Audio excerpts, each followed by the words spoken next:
that it's a very big pleasure for me to welcome you all here today to the Aula of Maastricht University School of Business and Economics. My name is Marielle Heltjes.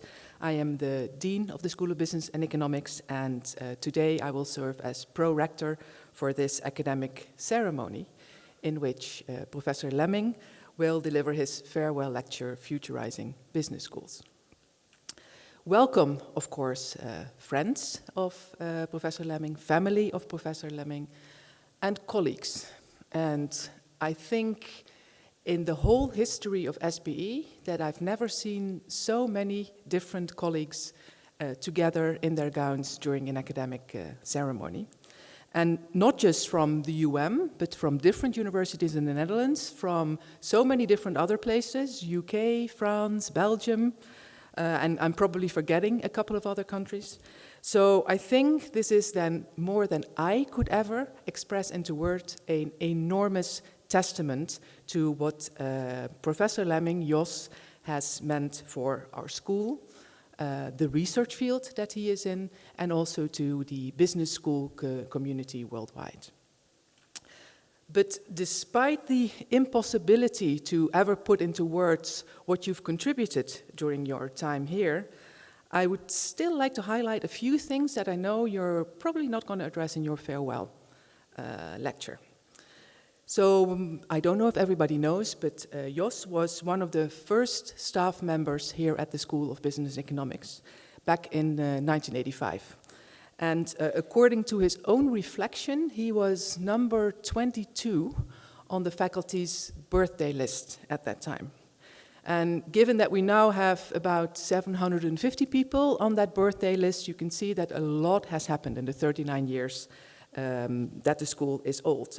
And Jos played a tremendously important role in shaping what the School of Business and Economics is here today. He did so in formal roles. He served as the department chair of the Marketing and the Supply Chain Management department. He served as dean multiple times, I think as a dean tenure over 8 years, so that's in itself an enormous accomplishment. But beside the formal roles that he did, he also did so as a very engaged and committed faculty member. Because based on his own creative vision, and I think I can call it entrepreneurial courage, he, for example, founded the Service Science Factory a number of years, a long time ago actually. And in doing that, he was one of the first, especially in Europe and maybe even wider, to put design thinking on the agenda of a business school. He put co-creation with students, with organizations, companies, and faculty members in the Service Science Factory before co-creation was the popular word that it was today. So really somebody that looked beyond his time. He played a very big role in initiatives that related to the Brightlet campuses, the Document Services Valley initiative, the O.C. Cannon Chair. He was one of the founding fathers of the initial Business Intelligence and Smart Services Institutes. And Jos has always been a very big champion of internationalization. I served on the board of the School of Business Economics for a long time with Jos, and he would never let a student case competition, for example, go unnoticed. He celebrated every win, so I can tell you we celebrated many, many, many times, because he was also one of the people driving that students could participate in that. You played multiple roles in the accrediting bodies, AACSB, Acquis, and I think through that you built or helped build the Triple Crown, and you helped maintain it over these years. In that capacity, also conducted numerous, dozens, I can think, say, peer reviews, and at other schools internationally. And from that, he not only brought back knowledge, things that we could learn from as a school, but he also very actively built the international network that we as SBE are extremely proud of today. But interestingly enough, when you ask people how they will remember Jos, it's not necessarily the list that I just mentioned that they will come up with. And including me, it's not the impressive accomplishments that I would emphasize. Most people think of Jos as a person, as what he has meant as a person to the school and for them. And what you then hear is his sincere, committed, and kind nature. He is somebody who sees the human being in the professional first. Characterizations as humble and charismatic are mentioned, visionary and innovative. Someone you can always count on. Someone thriving on creative chaos and at his best in idea generation sessions, and preferably if you add some good Italian wine and food. And somebody that will generally be missed. But not yet, and not just now, as the title of your farewell address suggests that at least today, once more, we can collectively enjoy your vision and creativity in moving us forward into the future. So Professor Dr. Jos Lemmink, the floor is yours to deliver your farewell lecture entitled Futurizing Business Schools.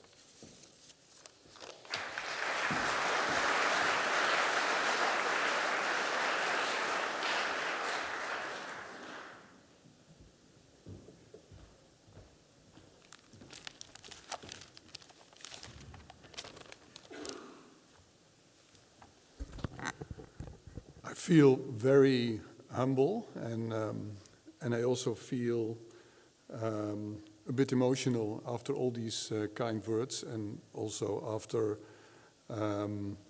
the symposium that was organized with many students. Dear Pro-Rector, dear Nick Bos, member of the Executive Board of Maastricht University, dear colleagues, family and friends. There's a reason why I give this farewell lecture in English. It's so obvious for someone like me, shaped and raised with internationalization in all veins of SBE. SBE is a truly international school of business and economics, playing an important role in the region and in Europe, educating European leaders and citizens of the future. So, sorry Roos, Gijs en Cas, jullie zitten daar. Hoi.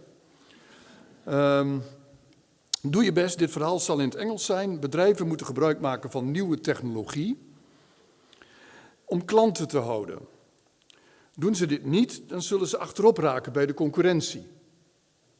En universiteiten en scholen die studenten opleiden voor die bedrijven, die moeten dit ook doen. Anders raken ze ook achterop. Oké, nou kunnen jullie gaan andere dingen gaan doen. I will look back on the development of SBE first and then push the fast forward button. We are here in the Jesuit chapel, the aula, where it all started in 1984. At that time, the first batch of SBE students arrived, and here the first doctorates were defended, and the first inaugural lectures were given. And now a farewell lecture. This afternoon, I will take you along in a journey to redesign education based on my special interest in service management and research on teaming and creativity. I will begin my lecture on a personal note, talking about my start in Maastricht in 1985 as a junior faculty, followed by some insights regarding creating and shaping innovation and futurizing. The reason is that industry and societies as a whole cannot do without innovation that will lead to sustainable growth. Firms can only do this by constantly focus on improvements and renewal of their organizations. In the same fashion, universities cannot do without innovating the educational system, serving students, companies, institutions, and the community as a whole. Abundant data and information will be available in the future to help us create and innovate, and we should embrace opportunities to facilitate and build new innovative services. It's a matter of what we should practice, what we preach to students and businesses. Finally, I come up with some recommendations for futurizing business schools. Schools should continuously be aware of to take action and to keep knowledge relevant and add value to the community. There is a need for a continuous change of organization of business schools. So I've always been intrigued by different research approaches and statistical methods and techniques, especially applications in market research, caught my attention, and after my study quantitative business economics in Groningen, I started working at the headquarters of Dutch Mail and Telecom in The Hague in 1981. I was participating in a group that was headed by a boardroom advisor from the Netherlands Economic Institute of Erasmus University, and this advisor happened to be the head of the institute, Professor Leo Klaassen. At that time, I really got interested in applying marketing models to predict demand for postal and telecom services, and I investigated telecom markets. Less than 4 years later, in 1985, I made a switch to Maastricht University. The first batch of first-year students in Maastricht started just a couple of months earlier. I learned a lot, and we spent most of the time developing problem-based learning, curricula, collaborating intensely with colleagues of the Faculteit der Economische Wetenschappen. It became immediately apparent that two challenges were to be addressed: multidisciplinarity and collaboration between theory and practice. Next to the monodisciplinary knowledge, the integration of knowledge from different disciplines to solve problems addressing real-world problems were pièces de résistance. We started very promising with, in fact, the integration of business and the economics disciplines. So business and economics collaborated, professors from both areas. Multidisciplinary courses based on real problems. Unfortunately, a couple of years later, everyone started to feel more comfortable in their own discipline again. Mind you, I was convinced that we should do so at that time.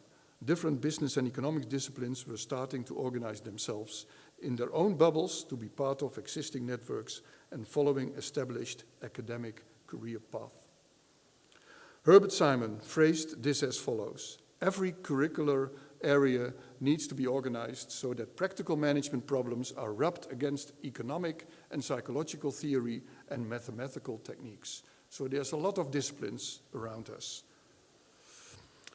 This recommendation formed the basis for the original problem-based learning curriculum development.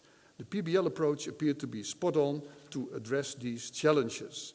In 2021, in collaboration and in a collaborative effort with Tom van Veen and Wim Gijselaars, we were editing a book with an informal description of the 35 first years of SBE titled "Together We Are More Than 35 Years SBE."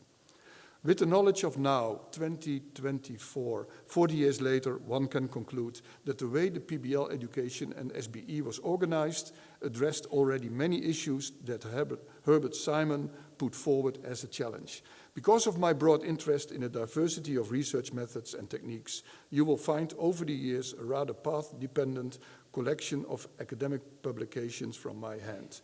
It demonstrates my interest in a variety of research methods and techniques. And that's why in this farewell lecture I will present some novel research tools and methods as well. Our world is currently undergoing a major technology revolution. The digitization of the world economy changes the ways in which companies work, how they interact with their customers, and eventually it will transform customers' daily lives. The ever-increasing amount of data availability has become the talk of the town nowadays, in business and economies around the world, as well as continuous exchange of data between companies and customers. These data have become massive and has moved from weekly to daily to hourly to second by second to millisecond by millisecond to nanosecond. Many companies keep high volume transaction data of suppliers and customers, increasing data availability and applications in traditional business domains like human resource management, finance, marketing, supply chain management, information system and accounting assures that digitization is here to stay and will have a dramatic effect on how business will operate in a sustainable manner. Schools of business and economics in the Netherlands need to address these challenges, educating managers of the future and faculties, academic research. Important? Is this important? Yes. These schools serve over 53,000 students annually at universities in the Netherlands. The market share is 15% of all enrolled higher education students in the Netherlands. Digitization requires a strong multidisciplinary focus, and this also has been confirmed by the Council of Deans just recently. Among the many threats and challenges firms and public institutions face, I will focus on 4 main drivers of change: business model disruption, technological advancements, data analytics, and teaming. I will specifically discuss service industries and institutions. Service industries provide an additional complexity because services are basically intangible, perishable, heterogeneous, and production and consumption are inseparable. Managing and marketing of services has been my specific research focus in Maastricht for a long time, and these drivers of change are equally important and applicable to higher education, being a service industry after all. The first driver of change is business model disruption. The competitive landscape, speed of change, and unpredictable customer needs call for innovative strategies to unlock new markets and to secure profitable and sustainable growth. Companies and services like Uber, Spotify, Netflix, and Apple Pay have found their way to thrive in the economy. Successful strategies are marked by flexibility, and managers need quickly adapt to new circumstances. So it's important in many, many businesses, but it still will be the humans in the organizations employing these data who will make the difference. These humans need to learn how to collaborate and interact with cognitive, intelligent information like web-based data and artificial intelligence. Consumer behavior is affected drastically in a similar way, and the co-creation potential for innovative services will thrive. While trust, data security, privacy, and ethical concerns are paramount boundaries to consider. The second driver of change is technological advancements. Innovative business models don't thrive on strategy alone. An important component is technology, enabling companies to fully exploit their potential. New technologies provide excellent ways to analyze processes in real time and intelligently adapt to customer responses. So, furthermore, technology will provide massive amounts of data, while managers need to often in natural experimental settings use A/B testing to arrive at meaningful alternative scenarios. Soon, AI will take over parts of the knowledge creation within business completely, and managers need to be prepared to face their value-added role as judgment and decision makers. The third driver of change will be data analytics. Business intelligence comprises tools and processes to provide business users with timely, competitive information, to enable better insights for strategic decision-making. And nowadays, the term big data is used to emphasize the massive amount of data needing to be analyzed. Business analytics is capturing elements such as predictive analysis, data mining, operations research, marketing science approaches, and tools. Companies are in need for experts with the skills to handle and to make sense of this all. The last driver of change is teaming. Team science, very popular now in academic debates, is a field of scientific philosophy and methodology. It advocates using cross-disciplinary collaboration from different scientific fields to solve present day-to-day problems. So organizations, we would like to stress that team science is also teaming. So it's the act of developing knowledge in a team. Organizations are basically collectives of individuals, and teaming can be considered as a necessary skill in the organization. In the process of creating novel solutions, companies must bring together specialists from all fields and geographical regions. They should be able to put these individuals to work with the appropriate coordination and make teaming work. Consequently, leaders and managers need to be trained not only in technical and disciplinary content skills, but also in interpersonal skills. Being able to temporarily work with people from different fields under high pressure requires soft skills. As Amy Edmondson advocates, and they need to be able to speak up, reflect, listening intently, and integrating different facts and points of views. This calls for collaborative experimenting with service design teams. It is the combination of different views and opinions that shapes unconventional thinking. The water cube of the Olympics in Beijing is a great example. 20 disciplinary teams from 4 countries working together on this exceptional architecture. So far, the main driver of change for services businesses. Now back to the schools of business and economics. I would like to put a magnifying glass on teaming and the integration of corresponding skills in education. The question remains how to integrate the concept of teaming into the agenda of schools of business and economics. I will come back to that a little bit more elaborate later in this lecture. So data and information is generated at unprecedented speeds and volumes from an increasingly diverse range of sources. These close-knit partnerships between humans and machines induce profound change. Sometimes humans take the lead, sometimes the computer does. And this relationship can vary dynamically. The interplay between human networks and the human-machine interaction networks can facilitate, speed up, and assist the development and creation of new services. Technology can be useful for digging into multi-form open data and real-time data enabled by self-tracking devices such as wearables, social media, and mobile applications. These non-human intelligent objects generate real-time information about the individual customers, networks of customers, or firms.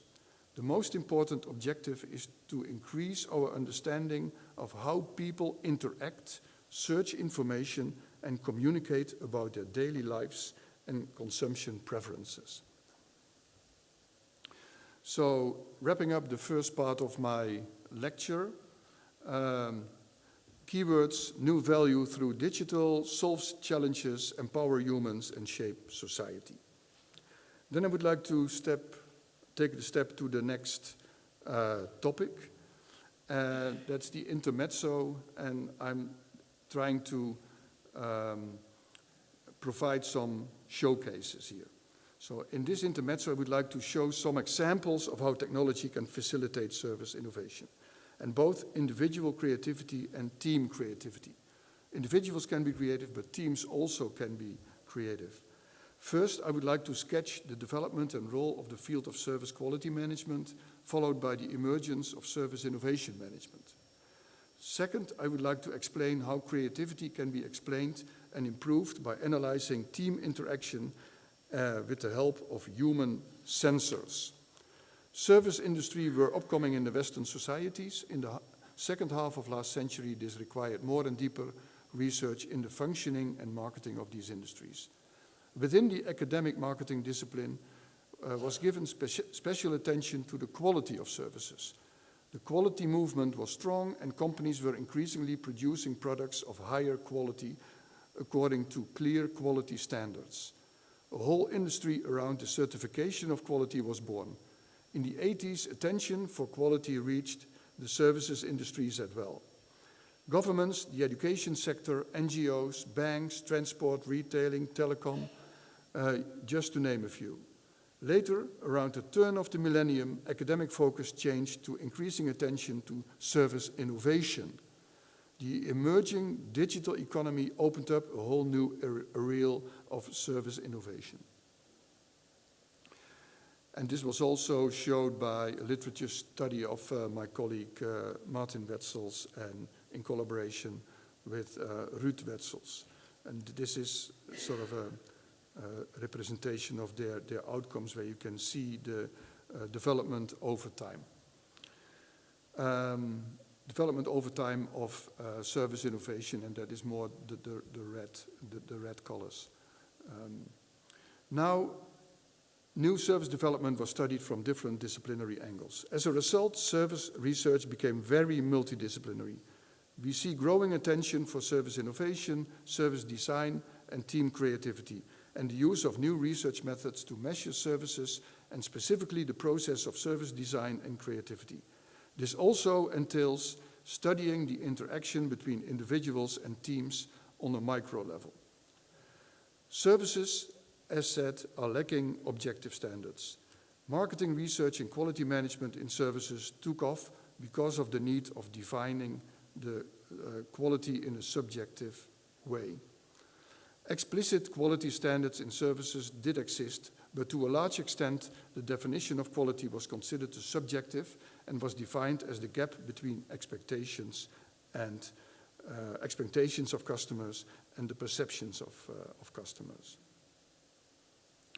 So this was usually done with questionnaires to try to find how the quality was perceived, the quality of a service was perceived. The exponential increase in availability of digital data changed the form of observations. Tracking information from websites, consumer wearables, sensors, and other Internet of Things devices provided a lot of data. As such, these data are particularly appropriate for tracking consumer behavior and measuring performance of service processes. To understand psychological mechanisms that explain behavior, we need theoretical concepts related to consumers' attitudes, perceptions, and intentions. As these concepts are not directly observable, we need scales comprised of items. So next to the traditional surveys and interviews, we also started to focus our research on the directly observable behavior of people. And increasing amounts of data became available, and we're relying on deep learning and artificial intelligence to analyze these data. And these analyses can be used to optimize experiences in the process of meeting expectations of customers.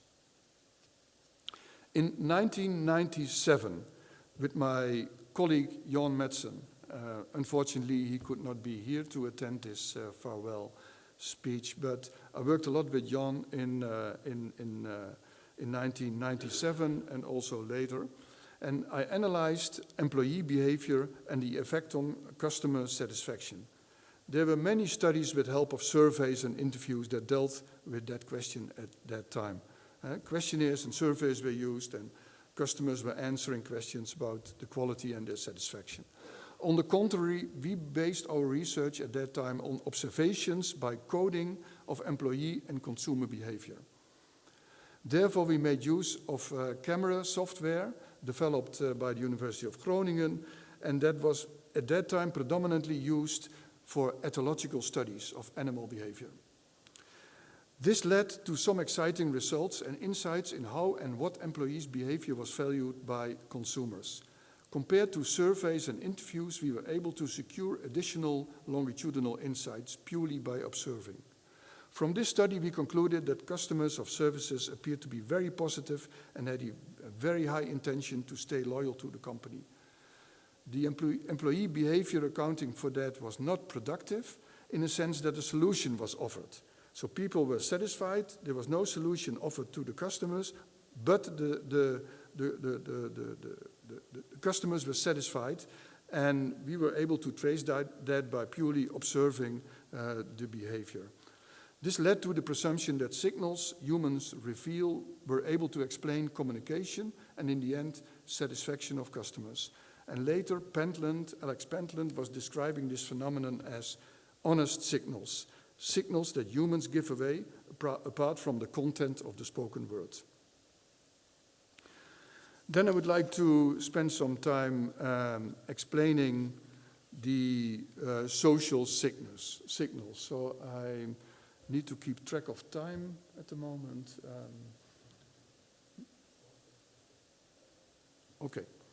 Yeah, thank you. So maybe I can adapt a bit the remainder of this lecture.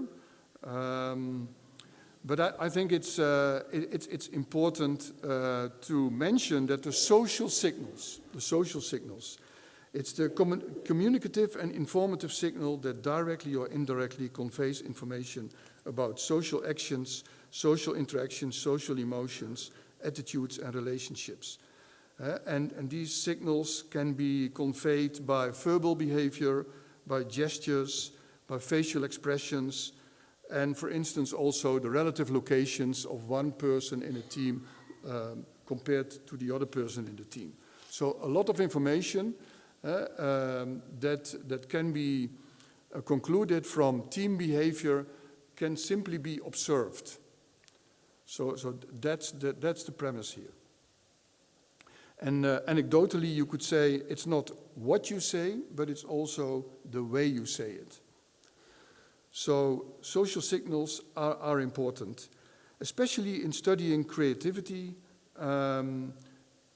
It's important to see how teams behave and how creative teams are. And we did a couple of projects where we tried to analyze the relationship between the behavior of teams, the individuals in teams, and the creative outcomes. So the source of creative input has long been considered stemming solely from individuals. So individuals are smart in the creative process, and individuals come up with creative ideas. And that's true to a certain extent. Recently, researchers began examining how the dynamic social interaction in the creative process plays a role. So this means that not only the individual can come up with creativity and smart ideas, but also the team and the team dynamics can assure smartness and creativity in the end. So the team dynamic is formed by looking at the team's communication channels and non-verbal cues. And Pentland, MIT, he did a lot of, at that time, a lot of studies to prove his hypotheses, and there appears to be a strong correlation in the end. Sociometric sensor badges, these are these badges that you see here. They can collect a lot of data about body movements, speech patterns, and it was before these badges, it was almost impossible to collect this data. You could collect this data, but he also provided tools to analyze this data and the interactions. These sociometric badges or sociometers are wearable devices developed by MIT Media Lab, and that can collect second by second non-verbal aspects of communication, such as speech patterns in conversational time, the vocalics, body movements, the kinesics, and the time spent in close social interaction, the proxemics. The proxemics, the interaction with other badge wearers, so the interaction between the individuals in the team. These devices, combining accelerometers and microphones, Bluetooth and infrared sensors, can be very helpful to collect that data in teams. So we can have very fine-grained objective measurements of social team interaction. Moreover, sociometers can contribute to a much more accurate understanding of dynamics and human activity in teams. The use of sociometers not only allows measuring the team behavior in natural settings, but also complements the fine-grained data collected from the physical environment by other devices. For instance, air quality sensors like the air here, the temperature here, and other sensor information that can say something about the room and the space people are in. And these surely have an effect on the performance and also, as we see in a minute, creativity. Therefore, these are great research tools for capturing social behavior in their environment in the least intrusive way as possible. You just wear it. There's no need to answer questions, no need to fill in a survey or to be disturbed in the process creativity of performance. The three examples, I have three examples actually, and they will focus on the creativity phase of a new service development. So there's a group of people trying to be creative, solve a problem in a creative way, in a physical space, in a meeting room. And we will put the magnifying glass on the service innovation process. This research is carried out by Elena Francou, or was carried out, but still is carried out by Elena Francou, Steffi Cole and Melissa Yildiz, in collaboration with in total 14 master students over the past 6 years. And we do have a couple of students sitting there in the back. Service innovation and new service development research has paid little attention to environmental conditions like collaborative climate and psychological safety. Here we try to understand how the social environment impacts the success of new service development processes, particularly creative problem solving. Sensor technology allows us to measure a more fine-grained and dynamic measurement of the complexity of the processes. First results in an educational setting show that the collaborative climate leads to a decrease in activity levels. For instance, volume of turn-taking and interactions between participants in a group. In turn, higher activity levels correlate positively with creative outcomes. So a collaborative climate in a team can hinder creativity because there will be groupthink, while psychological safety can help boosting creativity. The third example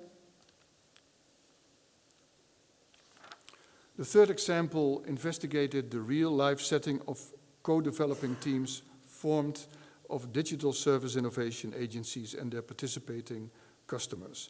This was a real case at a agency with collaboration of the agency in a real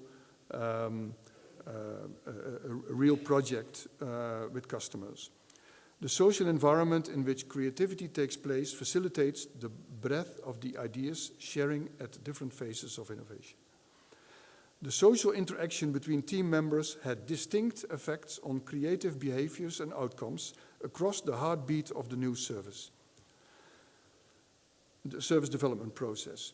And that consisted of 3 phases: ideation, development, and launch. Elena Francou collected human sensor data from 25 real project team meetings with help of smart badges. The analysis of the second-by-second data revealed how fine-grained behavioral expressions can be extracted and dyadic coordination patterns can be captured. The extracted patterns show the behavioral synchrony and mimicry of speech and body movement behaviors aligned with the creative problem solving in the process we coined creative activation. Across studies, we conclude that in the ideation phase, the time spent in posture mirroring has a negative effect on creative problem solving as it serves as a proxy for groupthink again, while spent time in face-to-face interaction enhances creativity. So, I would like to wrap up now the intermezzo and the tools that I would like to share with you this afternoon. The keywords here in these tools sections were service innovation, honest signals that you give away without asking, do deep interviews and asking and surveys, enable freedom, unlock potential, and enhance relationships by really focusing on the interrelationships of teams. Then I would like to, then I'm arrived at the final part of the lecture, and this will deal with educational settings. Certainly in educational settings, next to knowledge acquisition, creativity plays an important role as well.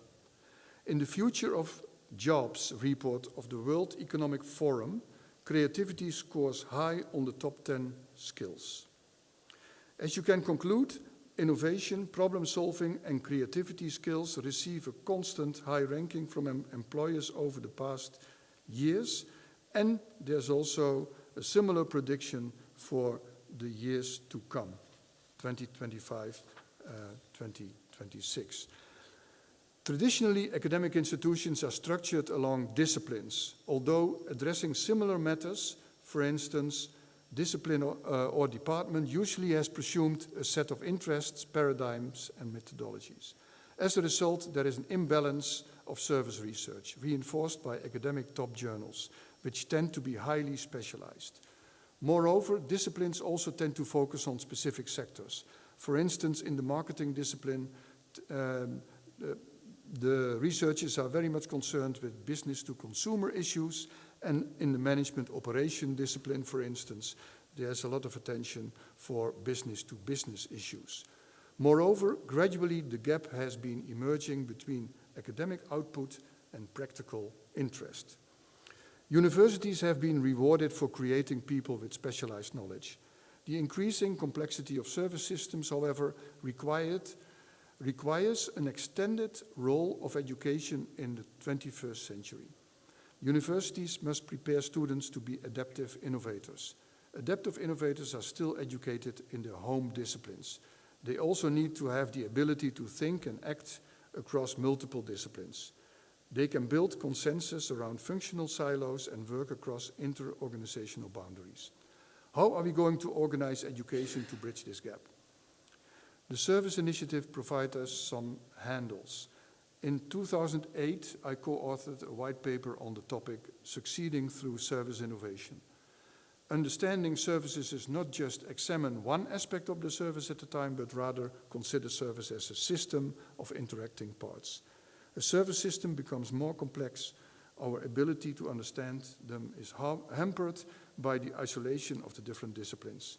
So there's a new science that has been developed also at technical universities, and that's called service science.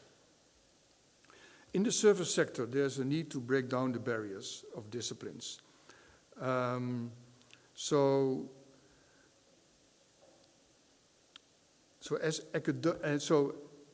we need to break down the disciplines. As academia cannot bridge the gap alone with their traditional curricula, there is an important role for new learning approaches incorporating transdisciplinary and academia company learning at the team level.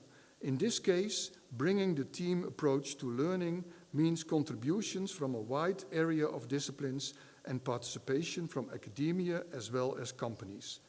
Problem-based learning seems to be an approach that provides the necessary structure for systematic, goal-oriented collaboration within tutor groups while encouraging new paradigms to emerge. As mentioned, PBL is the way Maastricht distinguishes itself from other universities in the world. From the very start, the Faculty of Economics featured the PBL system of education. First developed for teaching in medical schools, in the 80s of last century, a full business and economics curriculum has been developed, and the quality of education scored for years among the highest in the country. Another feature of PBL was that the problems the students needed to address were multidisciplinary. Next to PBL, at SBE, a genuine effort was put into internationalization. With a clear vision and a thriving international relations office that turned the bachelor program into a truly international experience for students. Crucial for the education and developing the necessary skills in students that were prepared for roles in businesses, institutions, and governance. In a very natural way, our students learn to cope with cultural differences and often disciplinary background differences. In groups of 14, with often many cultures at the same table, problems are solved and collaboration is taking shape during the studies. With this internationalization, interdisciplinarity gradually entered the classroom. Students with experience from a variety of educational systems led to more diverse classroom compositions.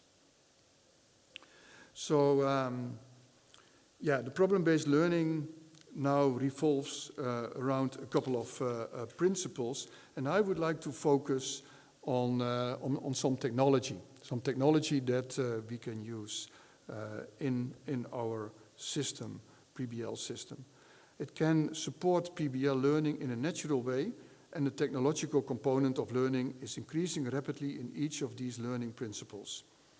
So Jennings in 2014, they talked about human agent collectives.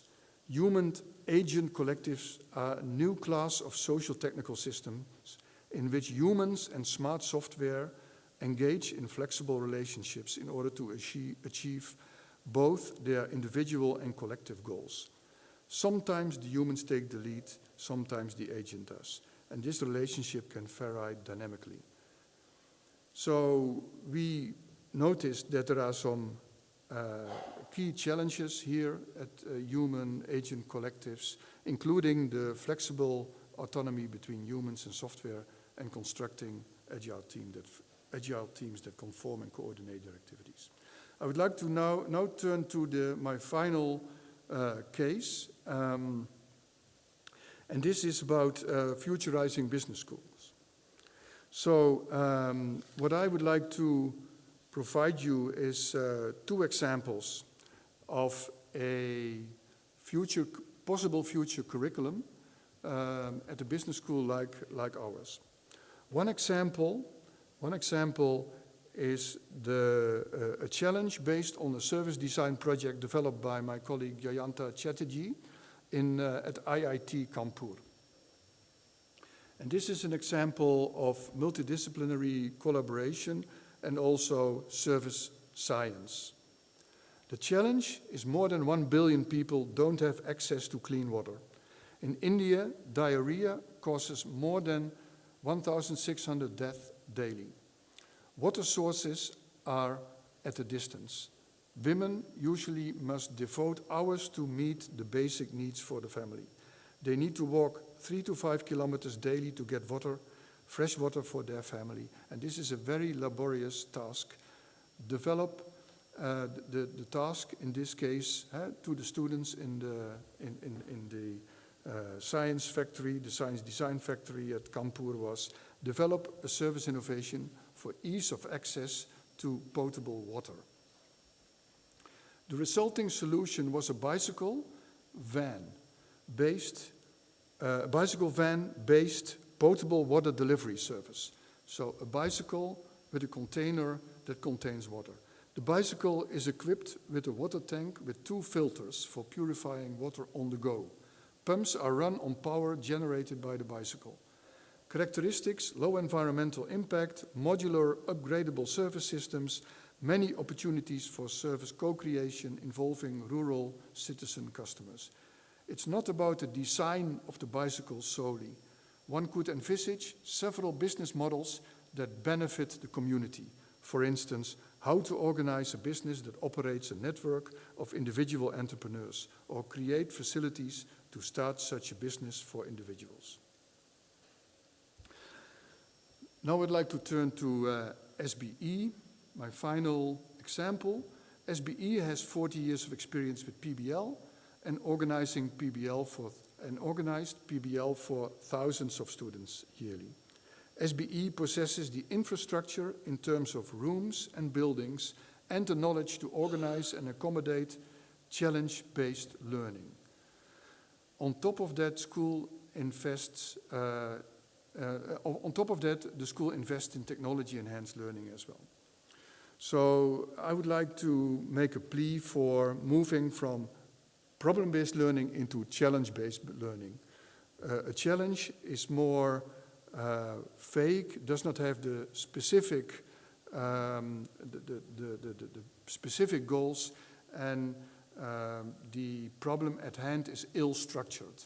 So challenge-based learning is based on ill-structured problems, and these could also be the grand problems like climate change and also sustainability. So at SBE, we do have a project, and as we speak, Julia Piccillo and Kars Menens are developing a Futurizing Societies track for bachelor students. Students work on a complex, unstructured, societally relevant challenge in a project team of 5 students during an entire semester. These projects are offered by internal and external stakeholders. Students work on the project following a blend of design thinking and agile-based methodology, including problem-based learning-sized group meetings, and during the semester, students also individually choose and follow 3 or 4 courses that provide them with relevant and disciplinary knowledge. And they can use this knowledge directly in the project. A small-scale pilot is envisaged in the academic year 2025-2026 with a challenge from the Fair and Smart Data Spearhead of SBE.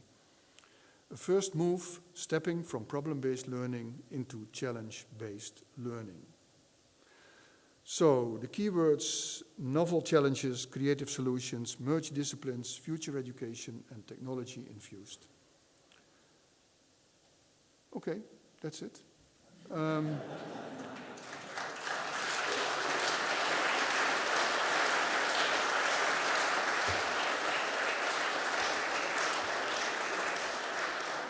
But of course I would like to thank a couple of people and also spend some final words on my time here in Maastricht.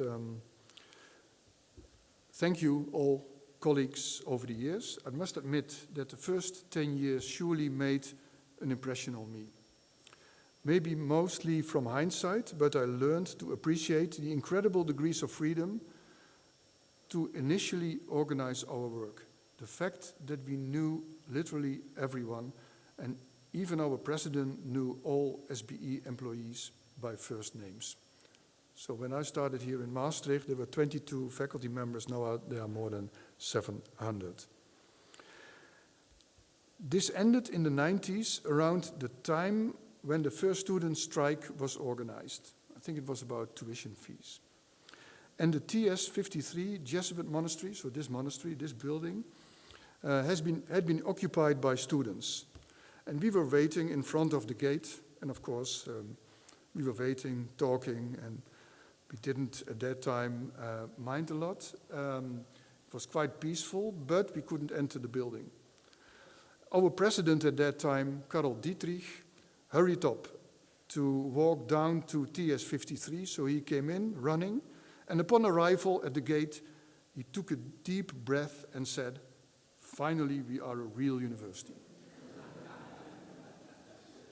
So far, the first steps on a fast track into the future of business and economics education. I'm proud to have been part of a team on this path. So thank you all PhDs that I had the honor to guide. So you see a list here from Martin Wetzels, the first PhD, up till the final 3 that still need to graduate. So I will be involved a bit in their research as well. So thank you very much. It was really inspiring, and it's still inspiring, and also I learned a lot. Maybe my reading of SBE's history and progress is somewhat positively biased. I would like to thank my colleagues over the years to let me be part of this rewarding teaming experience. It was really a teaming experience. It was decisions on the go, and I was really, really felt like being part of a team and being part of an initiative that was building the School of Business and Economics. So before I like to thank the colleagues, I would like to thank Marion, and also my daughters Lotte and Esther, Ron and Guido, first row here, great, and also my grandkids Roos, Gijs, and Cas. Hope you still have your eyes open, yeah, so that's great. But can it be more Dutch, these names, Gijs, Cas, Koos. And yeah, we also do have Koos and Jet, they're not here, but... and deserve an endless thank you, and you all know why. And my dad is following the live stream, so thanks Dad for always supporting my learning. I don't know where to look at, but I'm also happy that you follow this live stream and that you still could participate in this farewell speech. And then my colleagues. First, I would like to thank the G.A.M colleagues, right? So I worked as a dean with different people in different supervisory and executive boards, and I got to know the people in these boards over the years, and I also would like to thank all these people. It was really a rewarding experience. I also learned a lot from them, and hopefully they also learned from SBE's way of doing things, because sometimes this was really a matter of discussion with the executive board. Jo Ritsen, Luc Soete, Nick Bos, Pamela Abibovic, Rianne Letchert, Gerard Mols, and Martin Pol. That's people that in the executive boards that I worked with. And then the school leadership. I worked closely for several years in different roles at Meteor Research School, but also as dean of the faculty, associate dean of the faculty, etc. And I got to know different people there, and I also learned from them a lot. Arjen van Witte-Loostein is here. Yeah. Arjen, now at the VU, but also Pieter Mulgaard, now at CBS, Philip Vergouwen, Frans Palm, Roger Meeuwissen, Marielle, our dean at the moment, Edward Peters, of course, the director of SBE, Ingrid Wijk, Harold Hassink, Peter Schotman, Wim Gijselaars, Stan van Hoesel, and last but not least, maybe, let's see, Tom van Veen. Yeah, Tom. And Dominique Maar, of course, in the marketing department, and also Hans Kasper, Pascale Prikkaerts, Robert Chikitse, Gabi Odekerken, Nicole Hulsman, Martin Wetzels, Co de Ruiter, Co is here as well. Then Lisa Bruggen, Jan Jaap Semijn, Caroline Gaukens, Kelly Gijskens, Bram Faubert, Lieven Quintens, Joost Pennings, Frank Rosemeijer, Bart Vos, etc., etc. So thank you very much for that I could be part of your department, and also the great collaboration we had over the years. And then all the people in my academic network, the research network, and my international network. First, I would like to thank Jan Madsen from Roskilde University, but also Bo Edvardsen, Christian Greunroos, Divishan Govender from Durban, Anand Jeswal, Ahmedabad, Ravi Behara, Steve Brown, Roland Rust, Parasu Parasuraman, Niraj Dawar, Paul Kunst, Xavier Reynoso, and Michael Frankel, and of course Dwayne Gremler. So I learned a lot, and I'm still learning. We learned a lot, and we are still learning. Thank you for listening.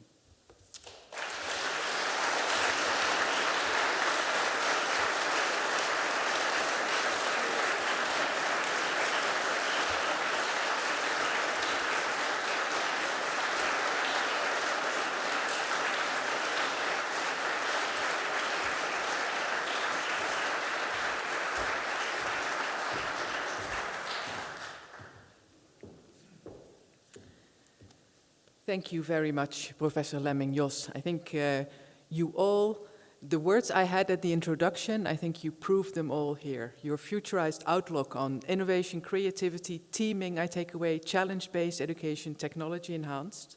We'll keep working till we are close to the examples that you gave. And also your personal words at the end, I think, exemplify who you are and what you've meant to many people.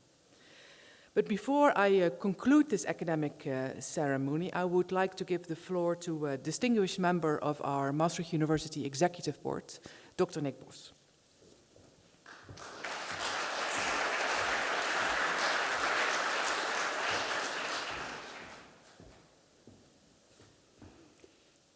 Dear Jos, dear colleagues, dear students, dear guests, and especially also the family of Jos. As we are all gathered here to bid farewell to Jos as he stands on the brink of retirement, and I know what it is, I would like to take the opportunity on behalf of the Executive Board to say a few words. For 39 years, Jos has been bound inseparable up with SBE. He rose up the academic ladder, becoming a full professor of marketing and service innovation in 1999. He also did not shy away from more managerial tasks and held several leadership positions within SBE, head of department, and from 2006 to 2013 as dean, and in 2019 again as interim dean. It also demonstrates that we as a board never appealed to him in vain to take up an interim position. This is something we particularly appreciate and shows that he has always felt a great responsibility for a university. Jos knew that a university is not an island, and he has been a tireless advocate for collaboration between the university and the local community. His early involvement as a founding member of the regional quality circle Zuid-Limburg and as a board member of the Foundation for Economic Development Municipality of Maastricht underscores his commitment to the region's growth. In addition, his active participation in initiatives that contributed to the development of the Brighton campuses, for example, the National Business Intelligence and Smart Services Institute, has significantly contributed to U.A.M.'s development. One thing that should certainly not go unmentioned, and that was already mentioned here, is that Jos was at the cradle of the Servant Science Factory, thus building a bridge between students, business, and society. On the international stage, Jos has left an unmissable mark.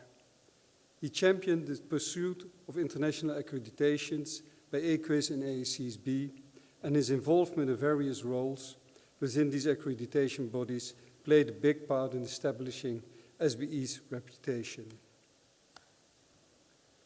As a visionary leader, Jos has exemplified interdisciplinary collaboration, both at U.A.M. and nationally. His impact extends beyond his professional accomplishments.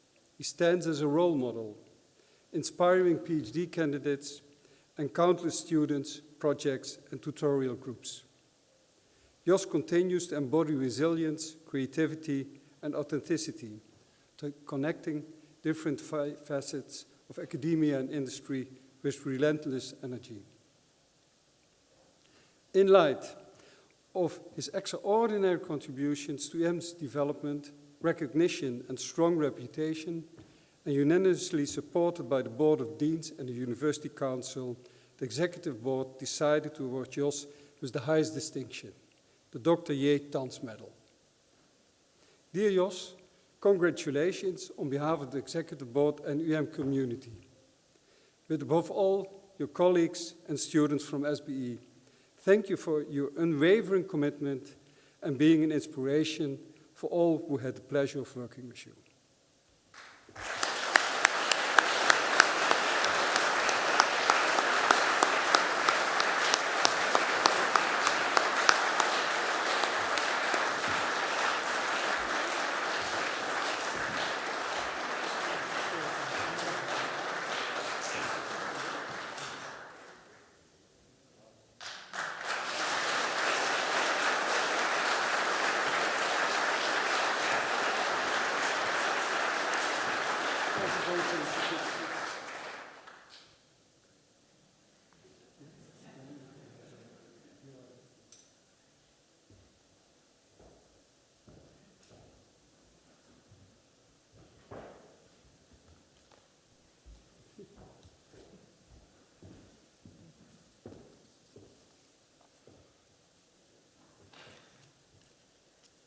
It's very seldom that this room is so quiet.